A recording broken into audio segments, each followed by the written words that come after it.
As you're aware, 55 years ago today, the tragedy happened in Aberfan when the big slip on top of the school killed 116 school kids and 28 adults.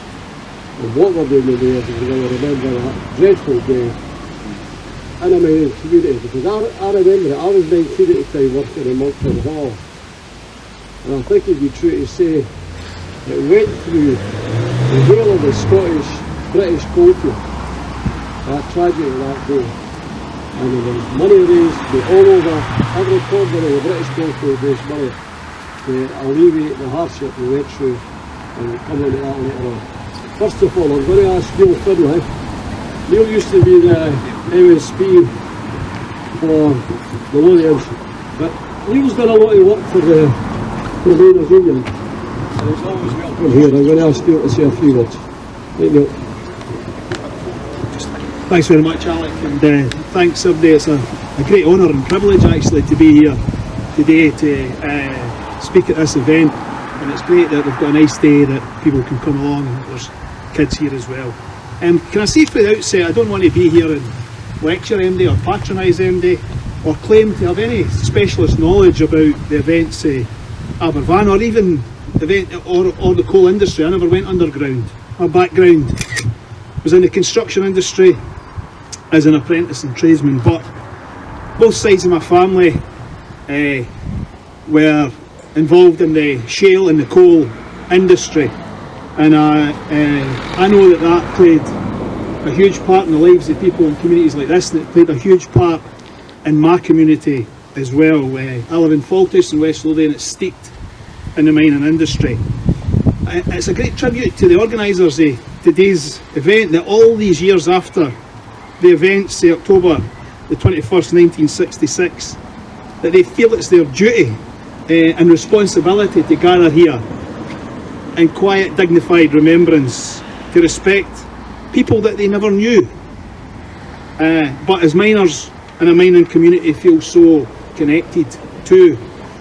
And in remembering Aberfan, we've got to think about it. This is not something that happened centuries ago. It happened 3 years before I was born. It happened in the lifetime of many of the people here. In the years running up to the catastrophe, the numbers employed in the local coal industry had fallen quite significantly from 2,000 to 800. And coal was the lifeblood of that economy. It sustained the local butcher's shop, the drapers, the banks, the pubs, the cinemas and the working men's clubs. And the church and the National Coal Board had great power and influence over the town and the village and the people who worked and lived in it. And like all of the coalfields of the UK, Wales had experienced tragedy over the many years of the coal industry. Over 6,000 people killed as a result of accidents. That's a huge number of lost lives. But there's never ever been anything like Aberfan. In the years prior to the events, the community had raised repeated concerns about the coal bins. The way in which the spoil heaps were stored went against all official guidance. It was built in porous sandstone, there was a natural spring underneath it, and there was underwater streams. And on top of that, 3 weeks of heavy rainfall left 6.5 inches of water pouring on top of the coal bins. And local people reported landslides and bulging in the bin, and they reported the slurry turning into black quicksand. But the coal board dismissed these complaints, and there was an implicit threat in their dismissal that if people continued to complain, then the pit would shut. On the morning of the 21st, children and staff went to school just as they normally did every day. There would be the noise in the playground, the games of football and chase, and people skipping, teachers talking, ringing the bell, leading prayers and a hymn before the morning lessons in classes of 30 and 40. And it was the last week before the break for half term. Meanwhile, up in the bin, a tip worker reported seeing black quicksand rise up in a big bulge, erupting into a wave as the bottom of the tip gave way. And meanwhile, down in the school, the lights flickered as the children and the teachers heard a roar like a jet engine as the black avalanche thundered down the hillside, gathering everything in its way. Boulders and trees and hedges and farm cottages. It ruptured the main water main and sent a 50-mile-an-hour torrent engulfing everything in its way.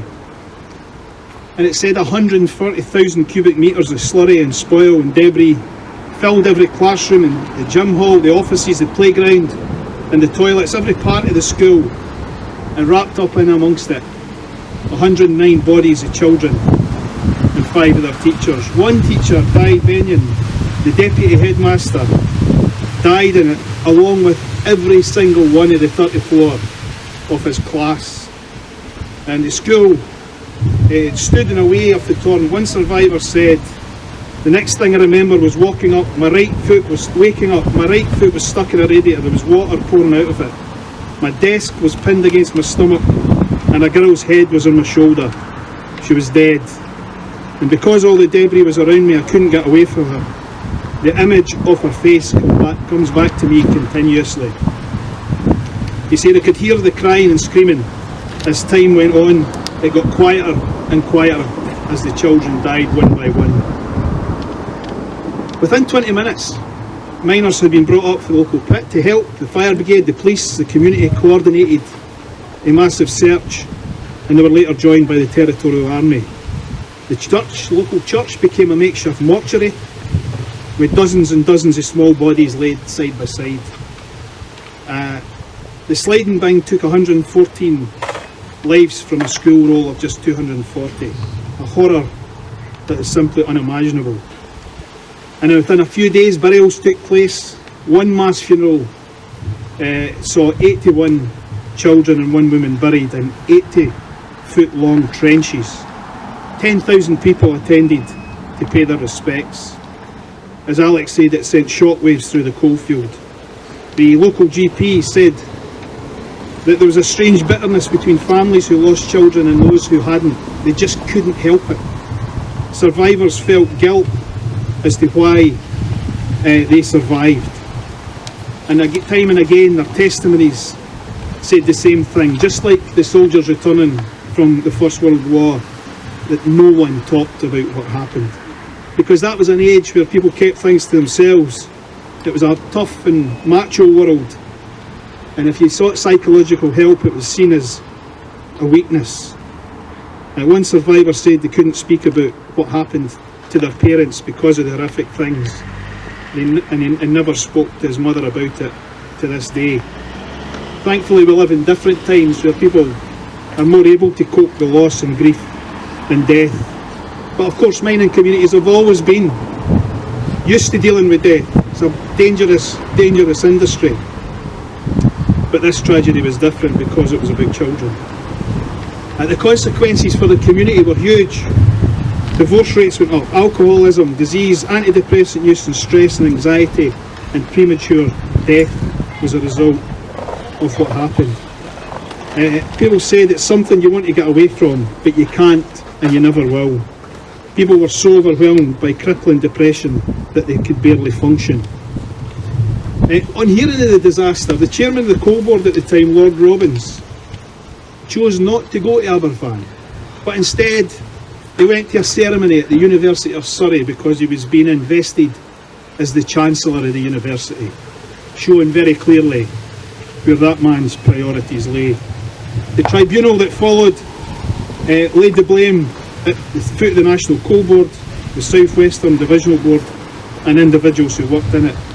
And they said that the legal liability to pay compensation lay with the Coal Board and was uncontested. And they offered families £50 in compensation for the people who died. After an outrage and a backlash, that was increased to 500. And that stands in contrast to the response for the public. 88,000 people donated 1.75 million to the cause. But the trust that administered the money was riven with problems and caught between upholding inflexible laws and fulfilling the wishes of those who donated. The coal board again shamed themselves by refusing to remove the remaining bings, and they plundered £150,000 from the trust fund to do that. Astonishingly, when I read this, I couldn't believe it. That money was only paid back to the trust fund in 1997. Aberfan is just one of the many disasters to befall our class. One where economic interests were put ahead of communities, and over 100 children. It stands alongside Hillsborough and Lockerbie, King's Cross and Zeebrugge, Piper Alpha, all in the UK, and events like Bhopal and Hurricane Katrina, floods in South Asia and famine in Africa. Avoidable catastrophes where the lives of working people have been lost because of cash and profit and vested interests. A week ago, a working class Scot from Bellshill in the Lanarkshire coalfield was named the Nobel Prize winner for science. In these few moments, let's think about what could have been for the children of Aberfan. Which of them could have been the scientist, the teacher, the footballer, the actor, the nurse and doctor, carers, mums and dads, parents and best friends of tomorrow? And which of them might have followed their relatives underground to meet the energy needs of the country? As we pay our humble respects 400 miles away, we do so because as a mining community we understand the culture, the people of Aberfan. We understand the sense of community and we share our solidarity. Those children are our children too, the teachers are our teachers too, and the families are ours too. Feel that profoundly today. Thank you. Thanks for that, Neil. I'm now going to ask Nicky Wilson. Nicky's president of the National Union, and you're not just here in the capacity of the Scottish area, Nicky. You're here as being president of the National Union, which also embraces South Wales. So, Nicky, will you say a few words? Okay, thank you, Alec, and thanks to Danderhall branch for organising this day. And I bring you the fraternal greetings for the NUM South Wales area. They're so pleased that this service taking part today is, as Neil says, 400 miles away, but the thoughts are with what happened on that tragic day 55 years ago. And Neil's correct, because this memorial garden that the local miners set up here, and all the memorials that are dotted throughout the UK signify exactly what Neil was saying, that as an industry we were in a sense used to this type of thing happening. It's so unfortunate that the history of mining is dotted with men giving up their lives, be it in a disaster or a single accident or whatever, to pay for the price of coal. And I still call the Aberfan one a mining disaster, because what Neil has said is exactly right. When you get into the details of this, the contempt, the arrogance that the coal board had for the community of Aberfan and the people within it, all the warnings that were given, and they knew from the very beginning that there was a spring that bubbled out into a burn, as we would call it, a stream down there that flowed down the mountainside, yet they still decided to build that tip over the top of it. And that wasn't the first tip. And if anybody's ever been to South Wales, it's a beautiful part of the country going through the valleys. And if you imagine steep hillsides going up full of the colours of summer, autumn, all the rest of it, and then scarred because of what the coal board done for years in the vicinity of pits with tips laying waste to that lovely outlook. And Aberfan is no different to many other towns and villages in the valleys, and I've been there and seen it. And you look at it now and you can imagine that 7 tips were built there, for that pit opened in 1869 and produced coal right to its shut in the late 80s. And those tips scarred the countryside. The beautiful views, the walks that people could take from the village Aberfan up into the hills were diminished and taken away because of the fact the coal board, without giving any thought, said the easy way to get rid of the waste from the pit is just dump it on the doorstep. and that is literally what they've done. That was the 7th tip that had been on the hillsides looking down onto Aberfan, and it started in 1958. And as Neil has explained in quite graphic detail the reasons why it happened, that they were warned about time and time again by the local community. There was a civil engineering report done in 1963 from the local council authority, and they said the dangers were there. But the contempt and the arrogance, as I say, of the National Coal Board, that we know better and don't listen to anybody, made this an accident that was waiting to happen in a certain way. And again, if you think about it, where the tip was when I visited Aberfan, it was directly above the school in a row of cottages. So if anything was ever going to happen in that particular tip, it was the steepest part of the hillside in the surrounding area, then it was coming straight down to what eventually happened, right into the school and right into the surrounding cottages. And if you think of the horrendous things that the families must have paid, they spent days trying to dig out bodies, going through the rubble, trying to get, now and again they found a survivor in the first day or so, but after that it was a thankless task, and it must have been horrendous. And then you go on to think of the things that Neil has said when the inquiry happened, the attitude of Lord Robins. He was actually more or less called a liar by the inquiry, because he denied the fact that the coal board knew there was a spring there when they started dumping the waste on that particular hillside, and it was found that was totally untrue. And what the report came out and said, that the coal board was completely liable for what happened. And if the coal board, and we've seen this ourselves, I've been involved in fatal accidents and others, they will do anything but admit liability. And that actual process of inquiry took days and days, putting the families through it, rather than the coal board admitting liability at the beginning, which Lord Robins eventually done 2 days before the end of the inquiry.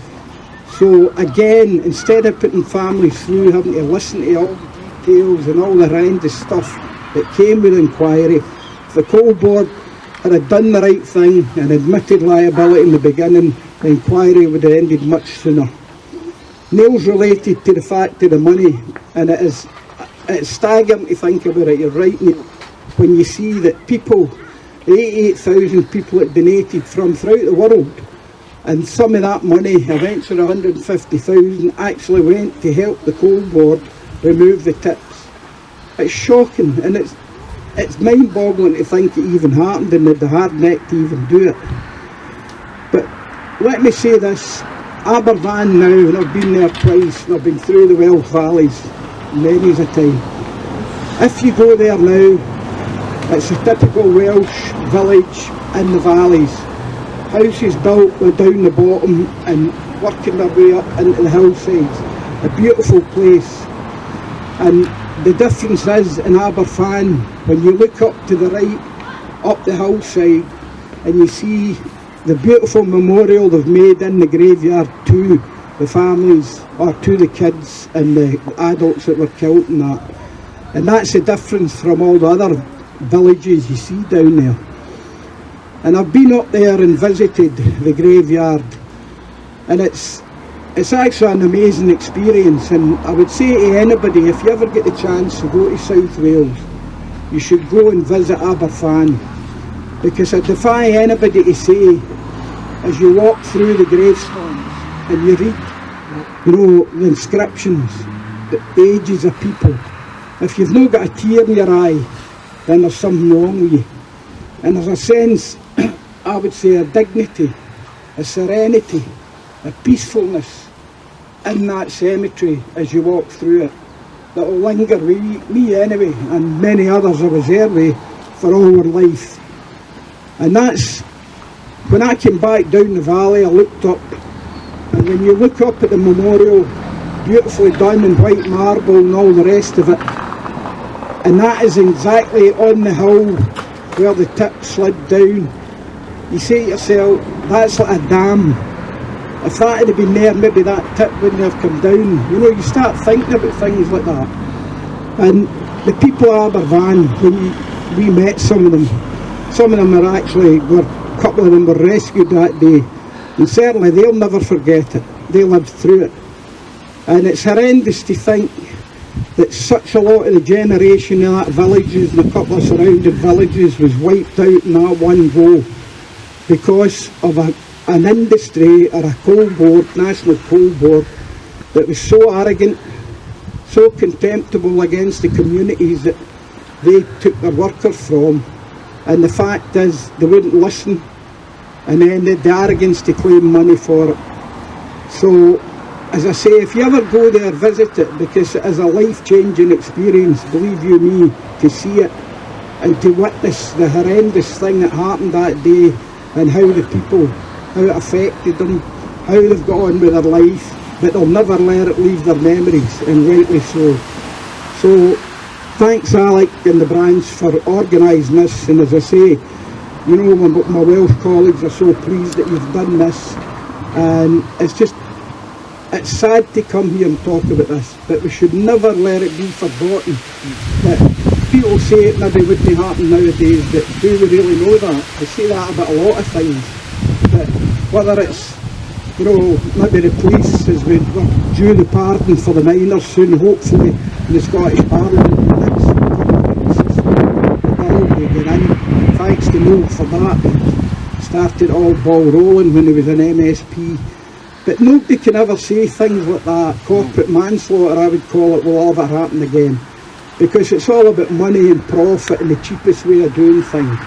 And that's why as trade unions we've always got to be on top of that and fight and represent the workers and the people and our communities. Because certainly in the NUM, my mentors like McGahey and Clark and all that, they were always pummeled into us.